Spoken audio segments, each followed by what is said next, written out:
Welcome to the Mix and Match podcast, the place where we bring together the art inspired by the music and the music inspired by the art. We'll introduce you to creators of all kinds who draw inspiration from music. In some cases, there will be writers, and in others, painters, potters, glassblowers, doctors, nurses, mechanics, and maybe even a cobbler or two. In short, there'll be members of our tribe, artisans, creators, and people from all walks of life who connect with music. We asked each guest to create a playlist around any theme they want, which we link to in the show notes. During our conversation, we'll go through each song. Because where there is music, there is inspiration. Welcome to Mix and Match. Thank you for joining us. What would you say you do here? You'll see it. It's like a bukkake type thing. It's like everything that I do on the show is just visualized. I don't know that I would choose bukkake as a choice of words, but... Well, hodgepodge. There you go. We'll make it G-rated. You can hear me okay?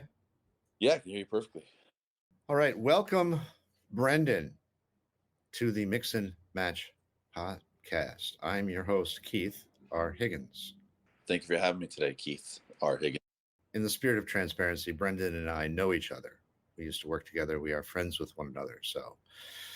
But Brendan, for the folks listening at home, why don't you tell them a little bit about yourself and what you do?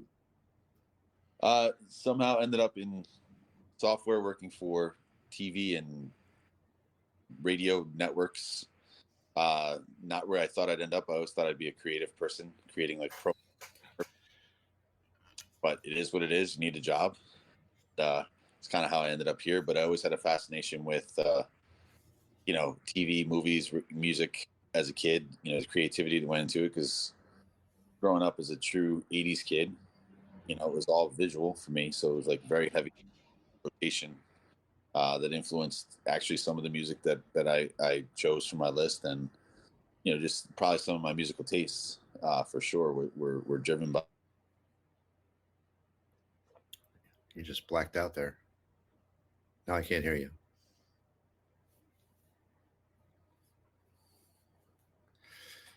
Brendan is talking like a madman right now, but I can't hear him. He's not looking at the camera.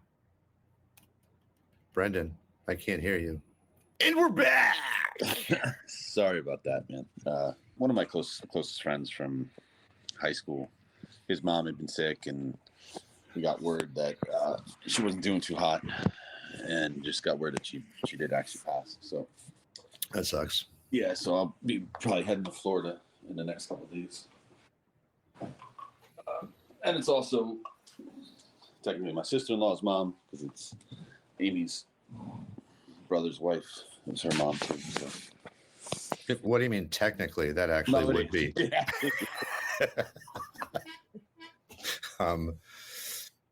So you were saying a little bit about you wanted to be a creative person. You're not. You're in the white-collar world.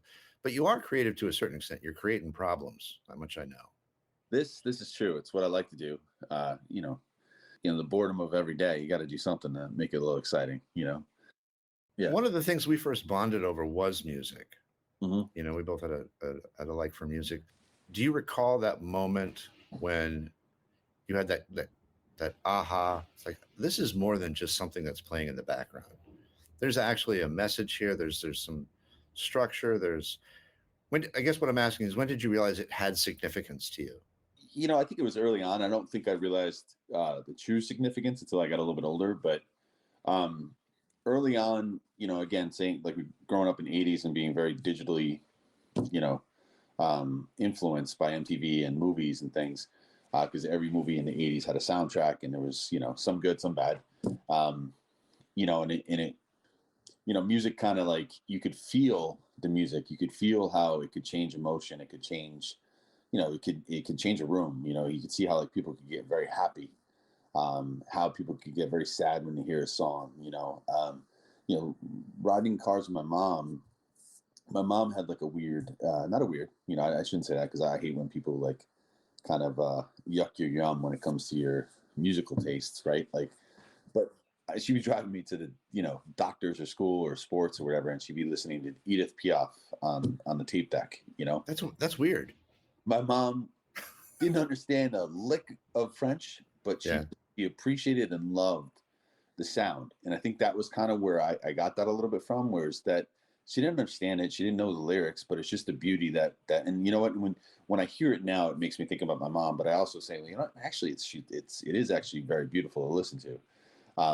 But you know, on the flip side of that, she would listen to Slim Whitman too. So we used to tease her about that, but she kind of had like a little bit more of an influence than I think I realized over music, just because she would tell me stories about growing up in Brooklyn and going to the rock and roll shows, as they were called back then. Mm-hmm. Yeah. You know? And you know, she, you know, tells a story about how she met Bo Diddley, you know, and like, to me, like as I grew up and I started to realize who that was and what that kind of meant, I was like, that's, you know, pretty cool when you just get that opportunity. Right.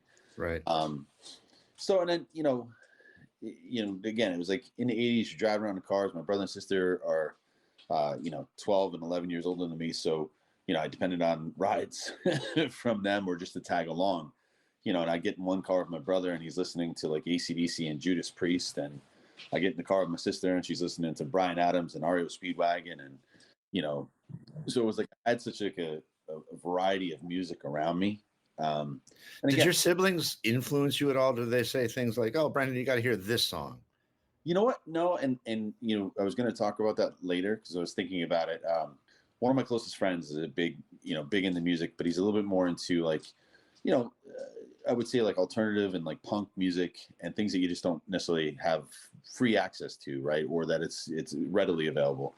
And you know, his sister was a little bit older than us. She went away to college, and she would do that. She would come home and say, "Dan, you got to listen to this," right? And you know, it wasn't like my brother was doing that, because my brother just, you know, he would listen to Breaking the Law as he's driving a Camaro, right? Like, it couldn't be more 80s movie, like he's pulling up and that's what's, you know, kicking out of his car, right? Yeah. You know, so it was never like you got to listen to this. There was never like an influence like that. They appreciated the music, they liked the music, but I think the way that I appreciate it and enjoy it is far different. Like, they were never the type that they would just go and, like you or I would sit and just listen to music, nothing else on, doing nothing else, just sitting and listening to music. You know, it's actually still one of my favorite things to do. It's just especially during, you know, summer or whatever, just sitting outside and really appreciating just music, you know. So I think when I was a kid, there was that moment, you know, that like you started to realize that. And again, going back to the whole, you know, MTV thing, you know, you're seeing productions like, you know, Michael Jackson's Thriller, you know, and it's like it becomes a movie. Yeah. You know, and then you're seeing, you know, like Sting run between candles, you know, and on his music, you know what I mean? And it's like, it started, and then one of the groups, Talking Heads, you know, you see some of the videos with David Byrne. It's just like, you're like sitting there mesmerized what's going on, but then you enjoy the music, you know, and then you hear like Dire Straits, and it's like, it's just all that visual stuff, you know, kind of hits you. How do you think the visuals influenced your liking the song, for lack of a God, I'm not caffeinated enough. How do you think the visuals influenced your liking the song? You know, or did they not? No, I actually, I do believe that they did. I think when I saw like a cool video, you know, I think it would definitely raise the level of appreciation of the music somehow, you know, because again, like I had said before, I don't know if it was when I got cut off, but it's that the relationship between a visual and the tempo and everything of music, right? And you would see that, and that's where I started to learn that, which would eventually help me later when I did create some videos, whether it was, you know, in a high school TV studio class, or when I did spend a little bit of time producing promos for a network. You started to learn that you could see how the music and tone and everything else and the beats could play along to other parts, the visual, the, a voiceover or whatever. And, it's one of the things I appreciate about like what you do with your podcasts, and I think that's one of the things that you and I have always clicked, together is just kind of that appreciation of music. But more importantly, seeing you do karaoke one of the first times we met really just is one of my favorite musical memories. I have to be honest. No, how could it not be? I have literally very little memory of that, and I'm thankful for that. But that, dear listener, is the singular reason I will never run for office, because that video it exists, and it's I haven't watched it in 4.5 years, nor do I plan on it. I forgot there's even a video. Oh, dumb. Did you ever have a scenario where you turned somebody on to music or turned them off to music? I hope I never turned anybody off to music. But I definitely turned people onto it. Like obviously I have kids, so I do influence, I wouldn't say it in the aspect of like, oh, I influence them, but like, I think I've had influence over some of the stuff that they've listened to and they've started to explore. Because like you had mentioned before, about my brother and sister, like I do that with my son and my daughter, like because she's a huge Taylor Swift fan and, has made me into one, right? Because, you hear it all the time. You start to appreciate it again. You start to really listen to it. Like, you know what? She is a pretty amazing artist. It may not be, the thing that you go to. It may not make your top 10, but like you can respect a lot of what she has done. And like every song, it's like she just keeps, doing it. So, with that, it's like, I try to teach my daughter about some of her influences, and then with my son, it's been like, he'll hear a song, he'll ask a question, and then like, because I have useless knowledge always knocking around in my head, I'll give him backstories on something. Or, there was one time he asked me, he goes, hey, I want to make a playlist on Spotify. Can you give me some of the stuff that you liked? And then, from there he'll make his own thing. And they've tried to get me to listen to some of the newer stuff that they like. Yeah. Bought into it yet. Okay. But as far as influence, I think, my wife, Amy, I think when she first met me, and this is the one that I get teased about a lot, and, I'm cool with it because, I like it no matter what, because it was a time of my life. But like Dave Matthews, right? Like Dave Matthews is not everybody's cup of tea, right? And I get that, and I respect that.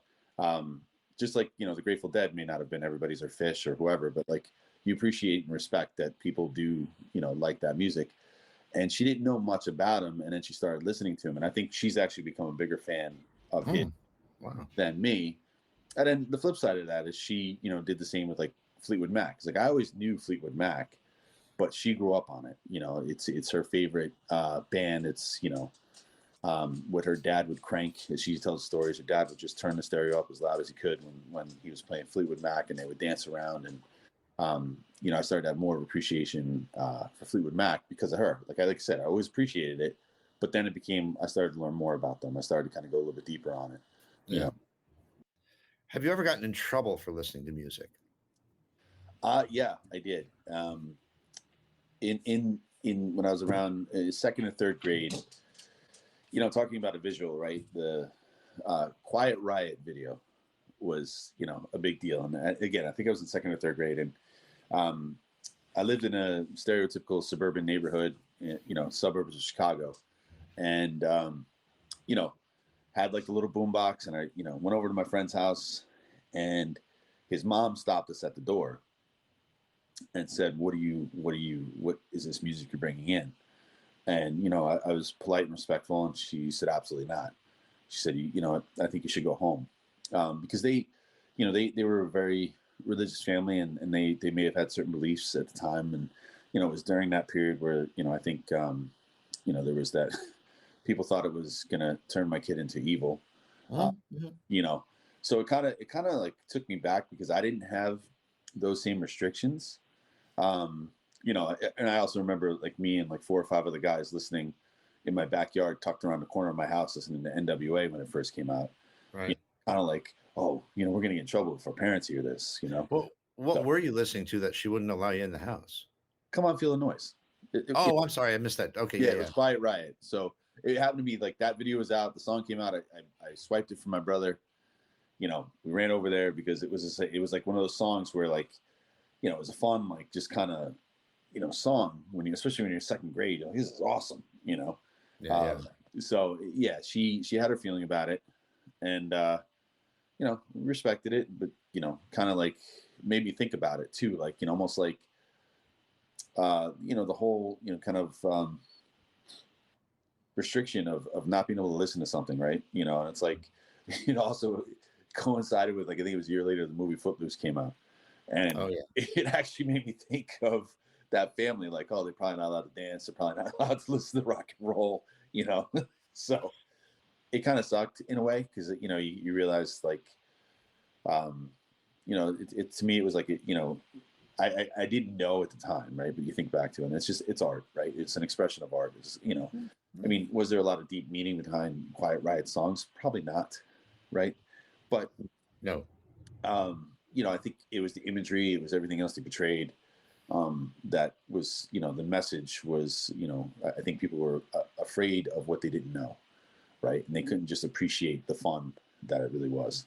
So yeah, I had a similar experience when I was in the second grade. It was Fridays. You could bring in an album, and the teacher in music class would play it. It was second grade. I was what are you, 8 years old in second grade? My half sister gave me a copy of Who's Next to bring in. And I'm like, oh, okay, cool. She played a couple of songs. I'm like, oh, I like this. This is cool. Brought it in, and the teacher's like, no, in no uncertain terms will we be playing this rock and roll noise. Rock and roll noise. Rock and roll noise. It was embarrassing. I was like, I don't understand. And that shaped a lot of what I understood about music and adults. Yeah. How could it not? No, I mean, I received, some flack from my siblings or my brother specifically about, like, the rap that was coming around at the time that I started listening to and get influenced by. And, and then on the flip side, my sister was cool. And she actually took me when I was in 5th or 6th grade to go see the Beastie Boys, and it was first concerts, so it was a really great memory. And they had Run DMC open for him. And she was cool, and she appreciated, what I liked. I mean, she may not have gotten it, but she at least was like supportive of it, And that would have been the License to Ill tour. That is correct, sir. That is correct. So it's funny to think about those albums being released today. Yeah. There's no way that they're a little, in hindsight, a little problematic. Still great. I'm not knocking them. No, but yeah, it would not fly, as they say. How does music influence or play a role in your life today? It definitely plays, a big influence in my day to day. There's a lot of times especially with work, just because in college I would do it, right? I would be studying and I would have something in my headphones, coming through my old Sony Walkman, listening to something, because it is, some people couldn't focus or concentrate with music or noise in the background, but it just kind of almost blocked everything else out for me, so I could kind of get into like a bit of a zone. Like when I've had projects with work, there's times that I'll shut everything else out, but I'll listen to music, and it just and it's almost, it doesn't have to be anything necessarily specific, but just something that kind of puts me in a good zone, puts me in a good mood, and kind of keeps me kind of pumping and moving. It's still, like I was saying earlier, and I don't know if I got cut off when I said it, but like, Sunday mornings, when you have kids, it's like, there's like pancakes and all that kind of stuff. But then, like, you create like a station or a playlist or whatever, and it's like, Beatles and, the Stones and Van Morrison and things like that. And it's like, it plays in the background, and it definitely starts to, you see the kids start to get influenced by it. But it's that kind of music kind of puts me in like a nice, calm, like fun, like happy mood, listening to some of that stuff. And it's like, it can be a pick me up, right? It's like you're in a funk, you just need to listen to something good, and you put something on and it just makes you feel happy, or as we'll probably get into with the list, like there's songs that just transport you back to a place and time in your life. It's like you hear that song and you're instantly there. So sometimes, like a lot of people, you struggle with emotions, and sometimes that music just kind of helps bring you back to a good place. So it definitely influences me. And like I said, being with my daughter and like the Taylor Swift stuff, and my son, and like there was one night recently we were just hanging out, playing cards, and they put on one of their playlists, and I was teasing them as much as I got teased, but they knew I was doing it intentionally just to kind of mess with them. But like every song sounded exactly the same, right? And that's what we probably heard too. It's like every song sounded the same, and then it got into like we started like kind of going back and forth over what songs and like how rap was different and this and that, and it was fun, because it shows how much they appreciate the music and how much they're into it. And like every day they're walking around with it with an AirPod in, and they're always listening to something, which makes me really happy. That's awesome. Yeah, that does sound like fun. And I often wonder, I don't hear what our folks heard. I don't hear when I listen to Back in Black. I don't think every song sounds the same. They're very no, I different. don't. And I think when you're in it and you appreciate it, like especially when I teased Maggie, my daughter, about Tay Tay, she stopped. They don't all sound, and they really don't. But like there's, I think as you get older and you appreciate it, and you can celebrate a catalog of music, right? You realize that an album, the concept of an album, there may be similarities from each song, right? And you can hear certain influences for sure, but then the next album can be completely different. But as a collective, they don't all sound the same. No, it's ridiculous. Now, before we jump into your playlist, I want to ask you one final question. What was the last song you were playing? What was the last song you remember that you were playing, actively put on yourself? You remember? Myself. I'm old, Keith. My memory's kind of shot. Honestly, it was, believe it or not, it was actually a jazz song. It was like, and I don't know if it was Miles Davis, because it was something I've been trying to get into a little bit more. And it was just, created kind of like a jazz playlist. You talk about influenced by Bosch, right? Looking at him. Oh yeah. Show, just sitting there listening, and the appreciation that he has for that music is kind of how I know I feel about certain things. I know you feel about certain things. So it was just listening to something, like just chilling out. And, jazz doesn't do it for me, but there is one particular Miles Davis album, Bitches Brew. Can't go wrong with it. It's fucking brilliant. No, it is. And that was one of the ones that I was listening to, not recently, but like that was one of the ones. So that's a perfect segue into your playlist, which is starting with track number 1, Wish You Were Here by Pink Floyd.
So you think you can tell heaven from hell, blue skies from pain? Can you tell a green field from a cold steel rail, a smile from a veil? Do you think you can tell? Did they get you to train? Now, why is that the first one, and why did you choose it? So, thinking about it, it's like, I knew about Floyd before I knew about Floyd, if that makes sense, right? Like, it does not. Okay, so in the 80s, again, you're watching MTV. One of the videos that I clearly remember is Learning to Fly, right? Pink Floyd. But, then it becomes the argument, with Van Halen and Van Hagar, right? Was it Floyd or was it not Floyd? Because some of the original members were missing. But it was just the artistic piece of that video was really cool to me. And again, it went with the music. And then as I got a little bit older, one of my close friends, the one that I just heard about the news, he was huge Pink Floyd fan. And he and his brother actually influenced me a little bit, because his brother is a tremendous guitarist. And, you know, we'd go over there, and I went to see Pink Floyd when I was 18, in the Division Bell tour, and it was awe-inspiring, right? But at that point, I had known about The Wall, I had known about certain things. But one of the first times I heard "Wish You Were Here," it's like that intro, when it comes in, it just kind of hits you, right? And again, it takes you to a place, it takes you to a time in your life, maybe, and it takes me back there. It's like a memory that takes me back to that time, going to a concert with, you know, 4 other buddies. We're all about to go off to college, you know, it's that whole thing. And, you know, it was around the time that, like, I started to kind of dive into different music, and not like, you know, anything like, you know, deep, dark, alternative, you know, albums that nobody heard of. It was starting to get more into like that, you know, Pink Floyd type of music, but it was like, you know, Zeppelin had already been an influence at that point, you know, getting into Hendrix and things like that. And then to the point where you get so into it that you're listening to it all the time. And then when I was in college, I was a radio DJ for my college radio station. Oh, okay. I was the first one on in the morning. So, the morning drive. Yep. And I started every show with, you know, Time from Pink Floyd, right? Because it was that intro of all the clocks. That was my intro into my show.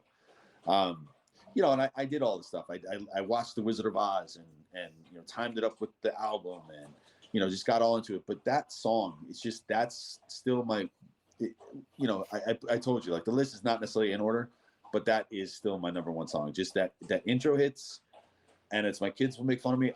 It's a song I'll sing to, you know, top of my lungs anywhere I am.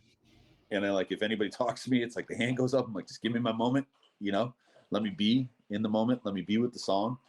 And then, like, when you know, like, you start to hear the stories about Pink Floyd and everything else, and you learn about how some of it may have been written for Syd Barrett and they missed him. And it was like, you know, there was the lyrics that go with it, you know, and then it can make you think of somebody, and, like, right, you start to think of somebody you might miss, you know, or somebody you might have been with or friendly with, you know, and sometimes it's a trigger maybe for me to, like, reach out to that friend, you know, and be like, hey man, I heard something the other day, you know, just wanted to say hi. But it's a beautiful song to me. Again, just the way it's played, the way that they put everything together. And that's one of the things I don't know that, you know, on the surface, some people don't appreciate as much about the whole band, like the way that they could form a song, and, you know, the use of technology at the time, right, to try and enhance their song. And it's just like, and then to go see them perform it, and it, you know, almost just as good as if you're hearing it out of your record player or tape deck or whatever, you know. And, like, that's one of the things that I've always appreciated about them, is that, and you know this, you can go see somebody who has their studio album's awesome, and you see them live, and you're like, yeah, you know, but to see them, it's like they put on the show, and they bring you in, and it's just like a whole, like, you know, experience with that. Had you heard that story about when they were doing a playback of "Wish You Were Here," and there was somebody who had found his way into the control booth, and I think he had shaved his head and his eyebrows, and the guys didn't know who it was. They had no idea that Syd Barrett was actually in the control room during the playback. Yes, I did hear that. Yeah, shaving his eyebrows. It's just a fucking epically tragic tale. No, these are not in order. They're somewhat in order. Okay, all right. Is there an order you prefer? No, we can just go down the order. Okay. I know the next one. Well, I know a lot of these songs. All Along the Watchtower by Jimi Hendrix.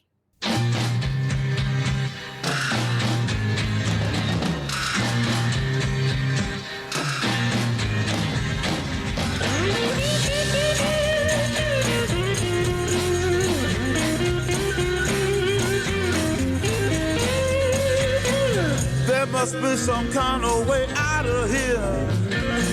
Say the joker to the thief. There's too much confusion. I can't get no relief. Businessman there, drink my wine. plowman dig my earth. None will level on the mine. Nobody of it is worth. Hey,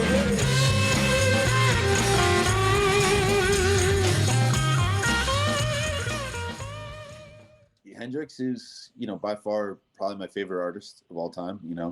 The whole like short-lived career.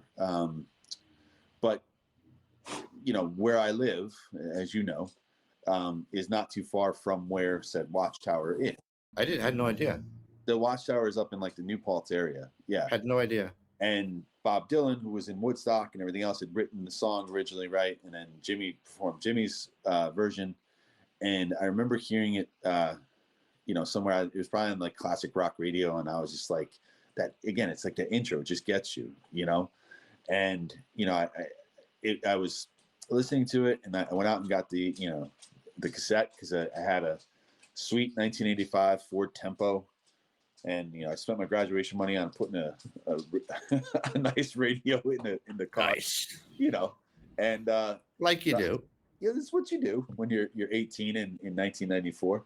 And driving back to my summer job, working at a pool place, I had plenty of time, so I like burned that tape out, and it wasn't just All Along the Watchtower, but that was the song, and that's another song that like it just gets me going. It could be like I go to the gym and I put it on. It could be just, sitting around and you just need a little pick me up, and then like hearing the story behind it and like hearing, and that's what I love too, is the stories, right? Like you just shared the Syd Barrett story. It's like, I love those stories where like, he meets Dylan somewhere and then like he wants to perform the song. And, then I actually got into trouble at a trivia night one time because it was like, the question was around All Along the Watchtower, and I had an argument with the guy running it.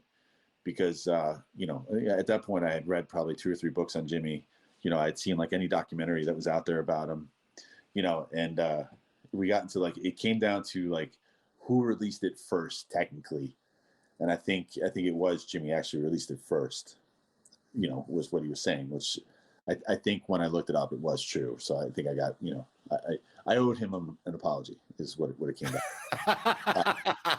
That's good of you to cop to it. Yeah, that's actually good. That's no, actually but I mean, good. like, when you know something and you're like, no, man, you don't understand. Especially after a couple of beers. Yeah, exactly. But like, you start to learn more about him, and one of the things I do like is sometimes when they do, movies like about them, like the Walking the Line type of movie, and it's like, I was heavily disappointed in the attempt they had at his, which was with Andre 3000 from Outkast playing him, which on the surface you're like, I could see it, Yeah. But the movie kind of fell short, and I was a little disappointed in that. But like, it was boring. Hearing this, boring as fuck. Oh, it was bad. It was bad. But hearing the stories about like, Townsend and Clapton hanging out, basically saying, well, fuck, if this guy can sing, we can sing, and the fact that he's playing in these pubs in England, and the Stones and the Who and the Beatles are all hanging out watching. It's like like mind blowing when you think about right. All those guys were all hanging out talking, and like the sheer appreciation they had for him. And then, fast forward, I was in college, and I went down to Manhattan to see a show with like a friend's family. And we stopped at this little bakery on the way back, and I'm sitting there, and I hear a guy, see him walk in, and I'm like, my girlfriend at the time, she sees my face like kind of go completely pale. She's, what's the matter? And I'm like, it's Eric fucking Clapton. And she's like, what? I'm like, it's Eric Clapton. And she kind of turns and says something to her parents. Her parents are envisioning Layla Eric Clapton, right? Not the 1998 version of him. Like, that doesn't look like him. I'm like, it's fucking him, The perfectly coaffed Eric Clapton.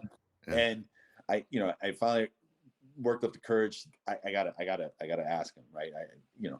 And I was polite about it, but like in my head, I had a million questions. And one of them always was the story that he had, because Jimmy used to string his guitar backwards. The story about he bought a left-handed guitar for Jimmy, and he was going to present it to him, and he died 2 weeks earlier. It was like, just like, what was he going to say to me? But like in my head, I was like, oh, here's my chance to ask Eric Clapton, basically, do you still have the guitar? What happened with the guitar? Right? What happened? See, what happened was, but it's just that guy in such a short time, right? Like the music that he put out, the creativity that he did it with, and he changed the game. And then like thinking, and you know the story, he opened for the fucking Monkees. Yeah. Like, well, but I want to go back to the movie about Jimmy. Yeah. Only briefly, just to say, it takes a certain kind of skill to make a movie about Jimi Hendrix boring. Yeah, it's unbelievable. And like I hope someday it's kind of done again. I don't want to harp on it, but I do want to say it's no slight against Andre 3000. He was fine. It's just the movie was boring as fuck. Oh, I think casting wise, he was a good choice. Yeah. But perfect, right? I don't want to dick on him. No. I agree with that. Next, Blackbird by the Beatles. The Beatles pops up on a lot of these lists that I've done with people. I'm not surprised, man. It's like, they, I don't have to tell you, everybody knows it, right? Like you look at their catalog. We were talking about catalogs, right? And you talk about like that 2 minute and 30-second pop song that was like their first couple albums, right? And there's the greatest hits, right? There's the red and the blue, and they are different, right? And the further they got into it, the more experimental they were allowed to be and open their minds, and they all brought something, right? Which is just incredible when you think about it.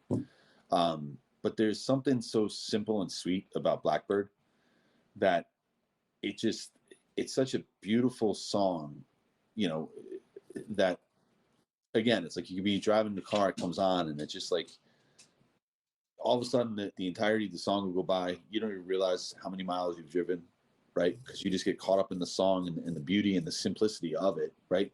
I say that. I'm not the one that played the music, but it sounds simplistic to me.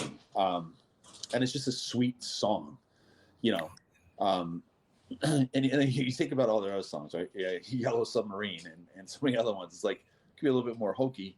But like that one is just, there's something about just that song. And like, one of the things I feel, and I think a lot of people probably feel is that, it's always, John and Paul, right? And it's like, I think, personally, George Harrison was always the guy for me. And I think he was such an underappreciated guitarist and musician. And, I think about, again, we talk about stories and the backstories and like him and Clapton being friends, and, then hearing Clapton played on, some of their stuff. And it's just like, you hear all that stuff, but like, I think he was very appreciative. Clapton stole his wife, whatever. I mean, it was a different time. Things happen. But yeah, they came back and they were buddies again. It all worked out. Yeah. But yeah, it's hard to kind of put into words, I think, with that song. It's always stuck out to me. Like I love, it's like I celebrate the whole catalog, Keith. But like, but that one, no, that it hits differently. Blackbird singing in the dead of night. Take these broken wings and learn to fly. All your life you were only waiting for this moment to arise.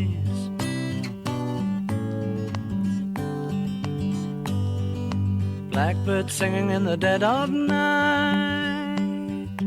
Take these sunken eyes and learn to see. All your life you were only waiting for this moment to be free. Blackbird fly. The song is 2 minutes and 18 seconds, and I swear that this isn't the only Beatles song that I feel this with, and it's not a bad thing. It does not feel 2 minutes and 18 seconds. It feels like a 3 or 4 minute song, not in a bad way, not like it goes on too long. It's just there's so much texture and depth in that 2 minutes. There's so much packed in. Yep. They're an amazing band, but 2 minutes and 18 seconds for that song, and it feels longer. No, in the best way. It absolutely does. It absolutely does. And you're right, though. Like when the song's over, if you look at the clock, you're like, wait a minute. Next up, Mr. Marley, Bob Marley and the Wailers, Three Little Birds.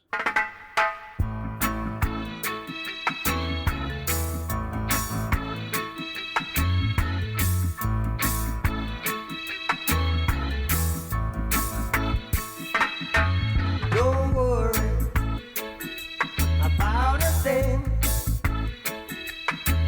'cause every little thing gonna be alright. Singing, don't worry about a thing, 'cause every little thing gonna be alright. Rise up this morning, smile with the rising sun. Three little birds pitch by my doorstep, singing sweet songs of melodies pure and true, saying, "This is my message to you." Singing, don't worry about a thing. Similar to Hendrix, right? I was around the age I got into Bob Marley a little bit right before college, and you know, my friend Dan was like, "Oh, you got to check out Exodus," and I was like, "All right, cool," you know, and like that's how it was. If you did tell me to check something out, I would. And one of the things with me is like, you know, we you know, I was never big into like just buying a single, right? I never went to the music stores and bought a single. Like I wanted to buy the album because there was a good chance if I liked that song, there's a good chance I might like other songs. And I wanted to hear the rest of the album. And, you know, going back in the day to, you know, vinyl or even the cassettes and CDs, there was the liner notes, there was everything else. There was, you know, other stuff that went to it. So there was more to it than just buying like a single, right? So, you know, I started to get into Bob Marley then, and it's just like, you know, it's just like there was that groove about him, right? And I get that, like, you know, the reggae and all that, but like, it's just like so smooth and so, you know, free and everything else. And then as I got older, like I always appreciated, I always loved that song. But then this may sound funny, but it's a bond with my daughter. One of the channels that, you know, would be on when she was a kid was one of the Nickelodeon channels. It was at the time called Noggin. It's like Nick Jr. or something now. And they had an interstitial, a little promo that would run in between because they weren't commercial supported yet. And there was a Three Little Birds animation and it was a Bob Marley song. So I would pick her up and I would just, you know, I would just, you know, being on the personal level, you can tease me about this later, but like, you know, I would dance with her, you know, and it was just, it was a moment that I had with her that even joking, like if she was to, you know, ever have that moment where she has the father-daughter dance at some point, wherever it is, you know, that's the song. It's our song, you know, so yeah, for sure. A deeper thing there. And it's just kind of like, you know, it comes on in the house and then like, you know, one of us will just kind of peek around the corner and look at the other one and there's a smile, you know? So it's nice. Yeah, it was, and it was like I said, they wanted to go see that movie, the Bob Marley movie, which made Amy and I feel really good because of the appreciation we had, right? And even from the movie, like there was some stuff that like I was taken back by, like you learn, you know, they did some flashbacks to the early Bob Marley and the Wailers, and it like had me on the phone afterwards, like trying to find some of the music. But they loved it too, and it's, you know, that song came on and I could see a smirk on her face, you know. So it's a little bit like of a personal like thing there, you know. And it's like, and we, you know, we have those songs, right? And you know, it's not on there, but it's like an honorable mention. It is a Dave Matthews song, but there's a song that Amy and I have that's kind of like same kind of thing, you know. And we went to a concert one time, and I was off trying to buy us drinks, and it came on, and like I knew I had to go, you know. So I went back, and she turned, and some friends of ours were laughing because I was there, you know, because it was our song, and it was the You and Me, because it kind of talks about kids and letting your kids, you know, raising them and like kind of letting them go. So it's kind of always been like a bond for her and I there. And like, I think that's what's beautiful about music sometimes, man. It's just like that, like I said, it can take you to a moment in time. So I hear that song. Yeah. And trying to keep it cool here. I hear that song and my daughter's 6'3" now. She's, you know, a little baby in my arms. Like I can't do that with her anymore. No. But not out of lack of desire. It's just physically impossible. Right.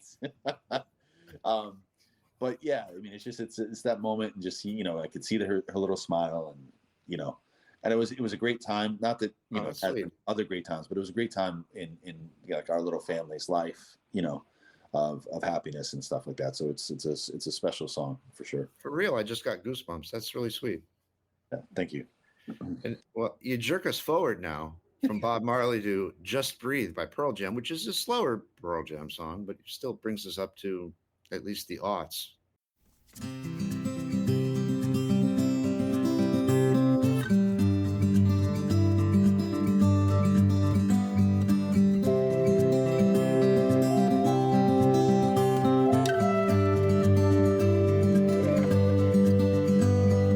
Yes, I understand that every life must end. As we sit alone, I know someday we must go on. Oh, I'm a lucky man to count on both hands the ones I love. Some folks just have one, yeah, others they got none.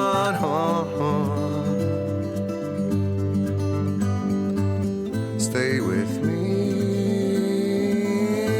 oh, let's just breathe.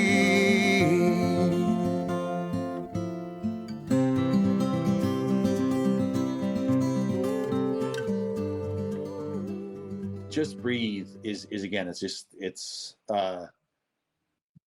in the title, right? For me, sometimes it's just breathe, right? And it's that's what it does for me. It's kind of like a calming song, and all these songs on the list are songs where it's like I don't skip, I don't fast forward through them, right? I'll go back and listen to them 5 times over in a row just because it's like they're that good to me, and they're that personal to me. And that song, it's that reminder to me sometimes, and again, it's a personal interpretation of it, and it's that idea of like, just breathe, man.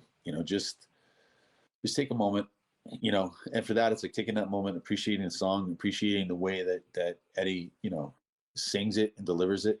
And we were talking about Taylor Swift before, like another person that's newer is, not newer, but Miley Cyrus, and she's covered a lot of songs, and I appreciate some of the songs she's covered.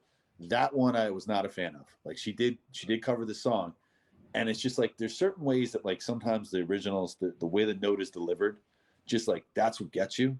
And there's one part within the song where she doesn't hit that note, and immediately I'm like, stop, I can't. I'm like, because at first I'm like, oh, cool, this is great. Like Natalie Maines did "Mother" by Pink Floyd, right? It's a beautiful cover. It's a beautiful cover, and I love it. That one, I'll sit there and listen to. Like this one, I'm like, you kind of you dropped the ball a little bit for me. But it's all of that with Eddie. Interesting. Now, who would have thought that of that era they would be the last band standing? Yeah, honestly, as tall as they. I mean, I kind of did because I'm not patting myself on the back at all, but I didn't much care for Nirvana after Nevermind, which was okay. Nevermind was okay. I liked Nevermind, and whatever came next, In Utero. Yeah, it was the next studio. I was like, I didn't like that one. Soundgarden, I never got. It just never resonated with me. It was his voice. Chris Cornell, he's got a beautiful voice, but shrieking just doesn't do it for me. No, they same here. And fuck the Red Hot Chili Peppers.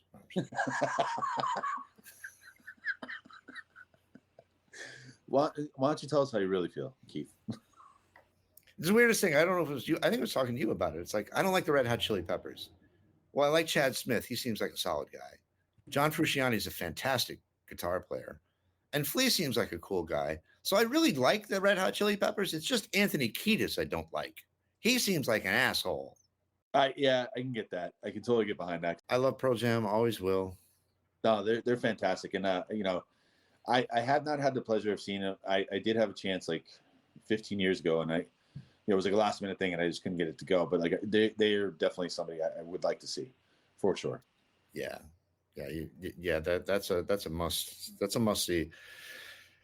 As would have been this particular show, and Once in a Lifetime, the live version by the Talking Heads from the Stop Making Sense movie soundtrack.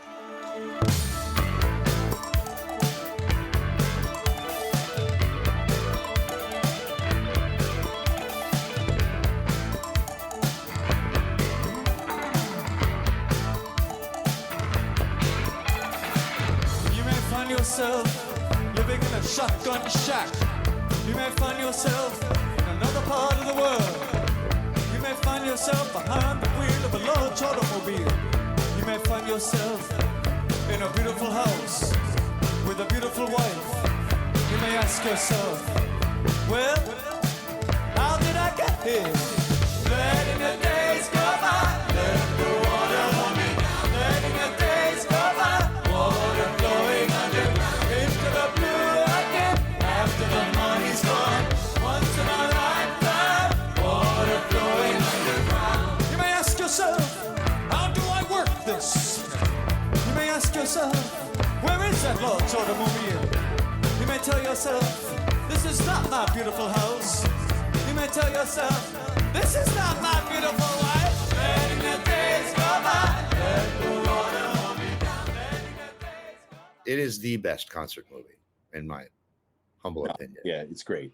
It's great. But this kind of goes back to what we were talking about earlier with the Talking Heads and that 80s kind of visual that went with everything, right?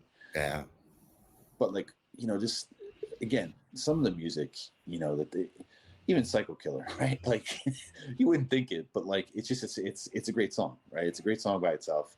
But Once in a Lifetime, it's just again, for me, it was, that early, and this goes back to this is more from when I was a kid, hearing the beat of the song and the music of the song, not knowing the lyrics and everything else, not knowing if there was a message behind it or not, just purely appreciating the way it sounded coming through the speakers or the TV, and then, like I said, you get older and you start hearing some of their other stuff and you start to learn more about him and you start to appreciate a little bit more what they were doing. And it's just, it's one of those songs too. It's my wife has a pretty, eclectic, musical taste. Like I said, she grew up on Fleetwood Mac and all that kind of stuff. And then when she was in high school, she was really heavy into rap.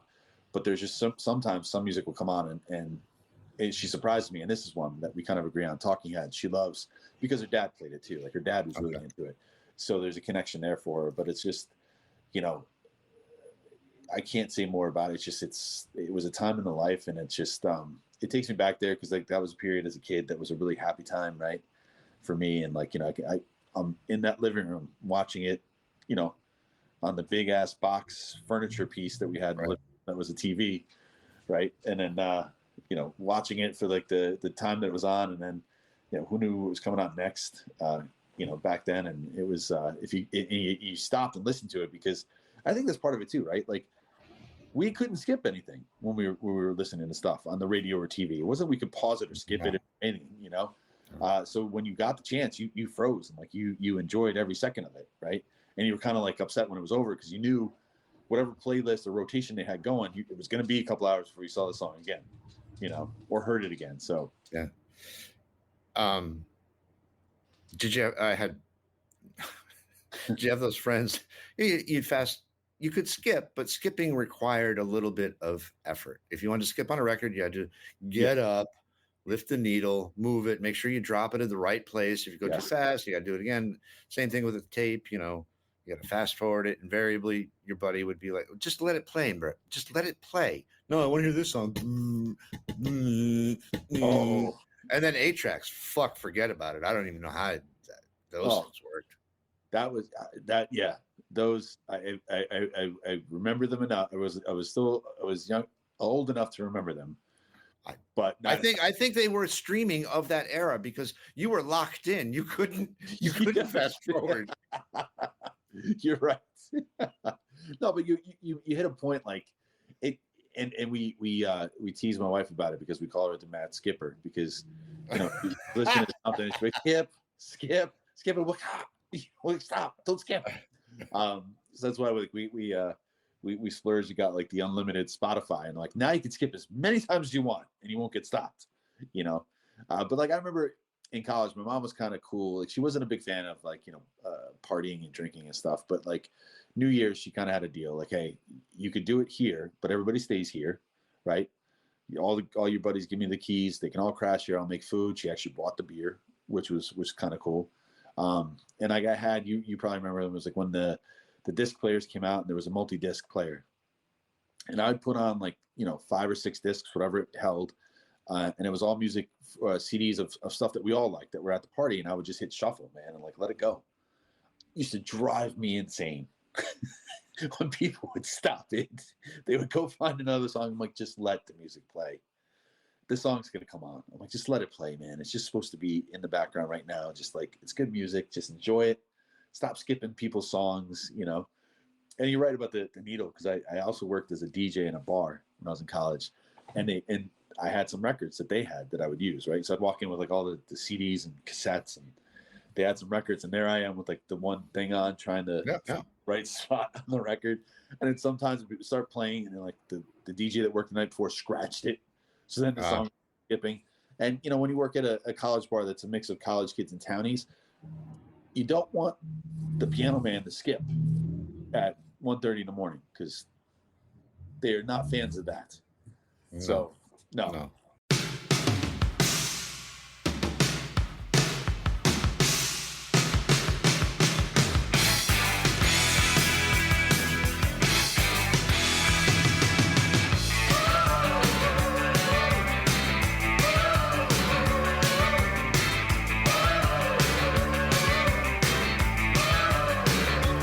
Middle of the road, he's trying to find me. I'm standing in the middle of life with my pants behind me. I got a smile for everyone I meet, as long as you don't tie a drag in my bed or dropping the bomb on my street. Now, come on, baby, get in the road. Come on now, in the middle of the road, yeah.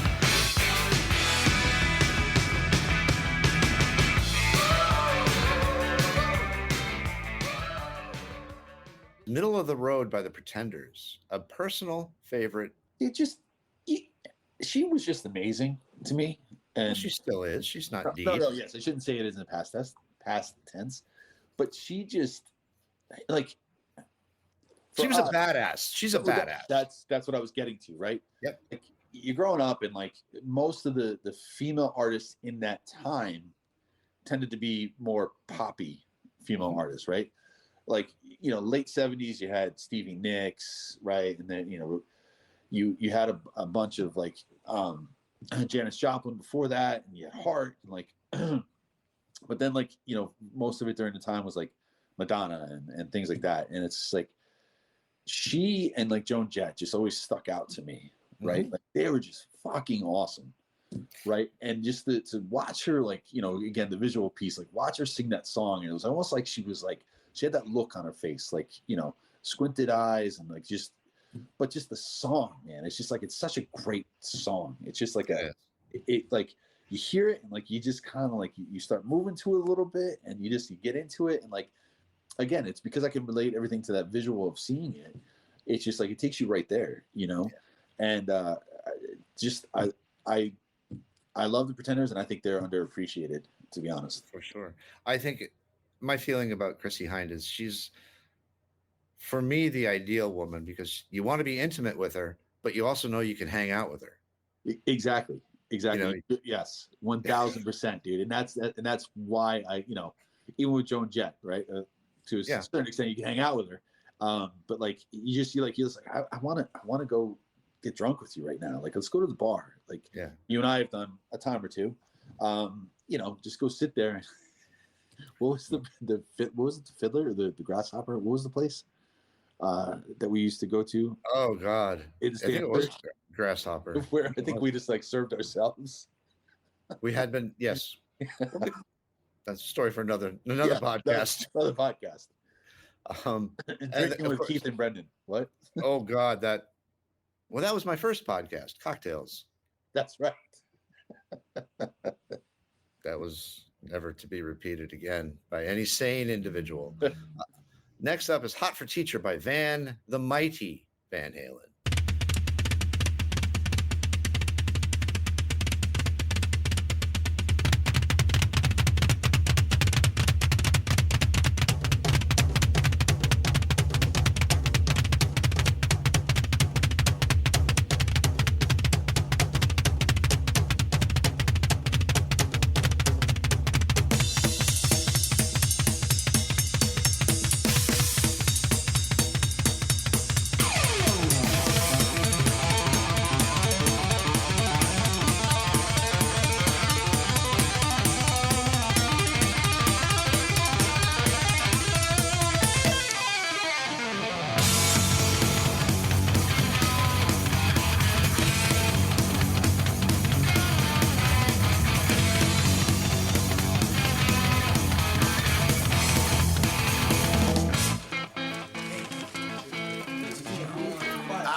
second. And what do you think the teacher's going to look like this year? I think that it just says it for itself. I don't have to say anything about this. So one. let me ask you this: are you excited about the Alex Van Halen book? His autobiography is coming out in October. I'm intrigued. I'm intrigued to hear Can't wait. his view of it for sure. That's that song, man. Just his again. I've said it way too many times. Very underappreciated drummer. Like his intro to that song. It's like that song. Like you grab the dial, you turn it up to 11, and you go with it. Yeah, and I've talked about this, I think, with you. I've talked about it with several guests. He is a wickedly underappreciated drummer, but he was in a band with arguably the greatest guitar player of several generations. So had he been in the band with, I don't know, and this isn't a slag on Peter Frampton, but just a visual in front of me. Had he been in a band with Peter Frampton, I bet he would have stood out a little bit more. Without question, and you're right. And the funny, what's the story that wasn't it that Eddie was the drummer? Yeah, Eddie started playing the drums. Date, and he picked up his guitar, and Alex came home and was like, "All right, I guess that's what we're doing." Yeah, and I guess we're doing that. They, I was able to see them twice. Unfortunately, I never saw with Dave, but I did see them twice. And one time, it was at this place near me, the Orange County Fairgrounds, and it's like they have the Orange County Speedway, right? It's like could not be more old school, like just a stage in the middle of like this dirt racetrack. Vince Neil opened for him, and I was 17. I think I was 17 when I saw them, and I was down on the floor, and it was just awesome. It was just like to see them in person and see Eddie. It was like awe inspiring to watch him play, and Alex and Michael Anthony. I mean the whole thing. They were just collectively. Both versions of the band. There's only two versions of the band. We won't talk about the third. Were fantastic to me. Which is unfortunate because he himself is great. He tried. Oh, for sure. It's just nobody wanted it. No, nobody did. Nobody wanted that. I don't even think he really wanted it. And just like being that we're both such big fans, like it's one of those. All right, I have to listen to it. I can't even name a song from it. I can't either. I'm thinking. I think I listened to it. Speaking of skip, I probably listened to the first song and then skipped through the rest of the CD, and it's like, all right, well, that's it. Yeah, I mean, and especially because some of the albums that they were coming off of, to that, it just wasn't the same. And then like, there's a part of me that like, seeing his son Wolfgang play, and like that kid, man, like it's impressive how well he can play some of. Did you see him play Panama? Yes, I did. And it was fantastic. Phenomenal. To me. No, I agree. I mean, and like that's why like you hear Sammy's out there and he's touring a little bit. And he's got Michael Anthony and stuff, and Bonham playing drums and Steve Vai, I think. That's it. No, it's the other one, Joe Satriani. That's it. Yeah, he's playing guitar. And they, in an interview, he was asked about it, and he said, he goes, Alex hasn't returned anything.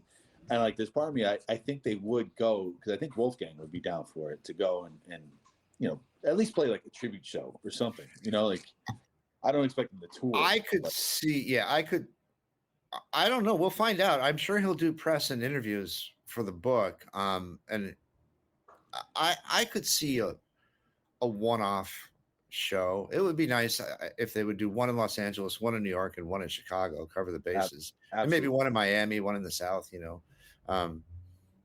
But, somebody, a recent guest, put it pretty wisely, is Alex is 70 years old.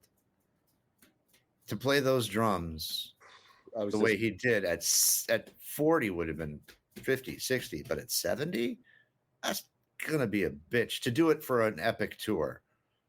A few dates, sure. You know who, and you may not agree with me, but like, who I think could fill in just because of his physical nature and how he plays is Tommy Lee. I could see filling in. But then then what's the point? It's not the tour. It's not, no. I'm just saying like, the only other person that I could think of that would be able to like do that to Alex's level that he did would be like a Tommy Lee. But you're right. That defeats the purpose. It's like when I saw Guns N' Roses, and it was just Axl and a bunch of hired hands. And one of them was Tommy Stinson from The Replacements, who I love and adore. We stayed for 3 songs, and I turned to my girlfriend at the time. I'm like, this is like watching, a tribute band. Like, Yeah. and we were in a tiny venue too, but it was an amazing venue. But let's just go home. Yeah, Because that's what it was like.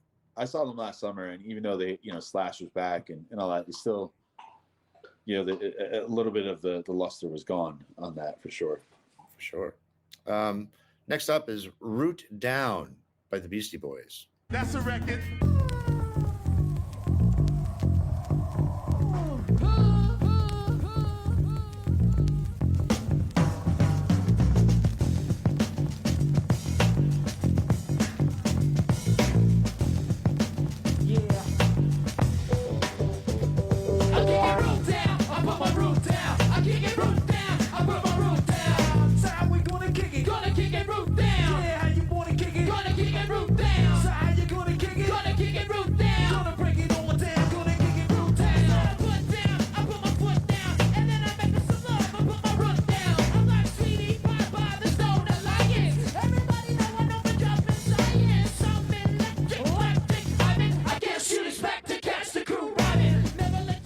This obviously goes back to, the BCs were one of the first. It was during the time, I think I probably heard Run DMC first, right, and some of the other rap, but the BCs hit, a suburban kid in Chicago and seeing guys, and to say it looked like me, and there was a connection to Brooklyn, being that, even though they were all from Manhattan, really, right? There was a connection to New York City because my whole family was from Brooklyn. I think I was the only one not born in Brooklyn. But all my summers, all my vacations were spent in Brooklyn, so there was a connection there. And I'm like, oh, these New York guys, and they're different. And it was, I kind of fell in love with them. And it's like almost like, after that album, like, early on, like it was like they disappeared, right? And it wasn't until college right before college, I picked them back up because one of my friends had the album. And then it was during, you remember Columbia House, where you pay a penny and you get like 100 CDs. Oh yeah. That you then get charged for later. So not if you use a fake name. Well, see, I wasn't as ruthless as you are, sir. No. You say ruthless, I say savvy. Smart, whatever. Tomato. Yeah, but so like I made sure that I had the albums, and there was a girl in my dorm who she heard me playing it, and she came and she was like, kind of surprised I was listening to it because.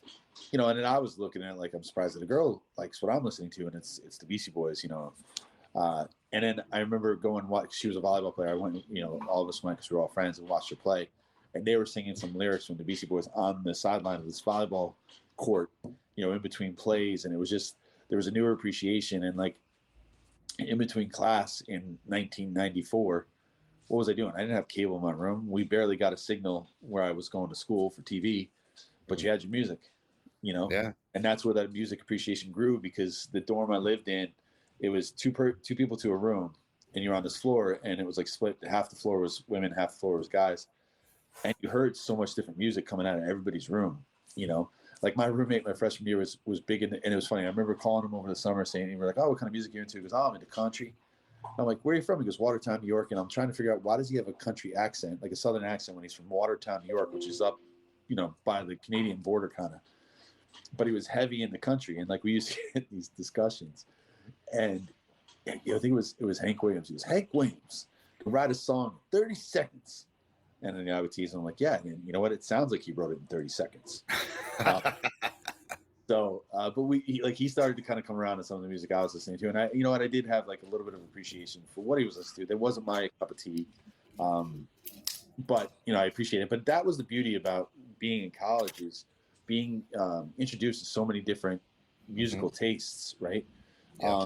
And that's where you also learn. It's like the whole can't judge a book by the cover. Like just because you saw the way one person dressed, that doesn't mean that the music reflects how they dress. They may be completely into different music, and it's like you learn that and you start to kind of grow that way, and it's like high school establishes the societal norms. College goes and disrupts the societal norms. So people get both perspectives, and then they come out of college, and then it's back to societal norms. Right. So, and that's across the board with how you dress, what you listen to, what you watch, da-da-da. College is the real eye-opening, mind-bending environment. Should be anyways. Last up, Beast of Burden. by the Rolling Stones.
Here's one where, like, the story I told you about Pink Floyd and learning to fly, right?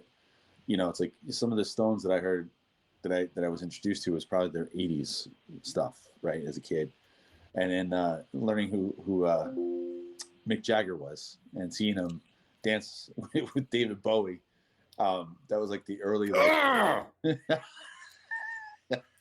That is a blight on America, on the musical culture of history. Agreed. But then, like, you know, again, as you grow and I'm in college and like being a DJ at the radio station, one of the beautiful things was they had this whole vinyl collection that I was able to like access, right? And at the time I was one of the few that really played more classic rock kind of music. And, you know, again, Columbia House, you're able to easily order these cassettes or CDs or whatever.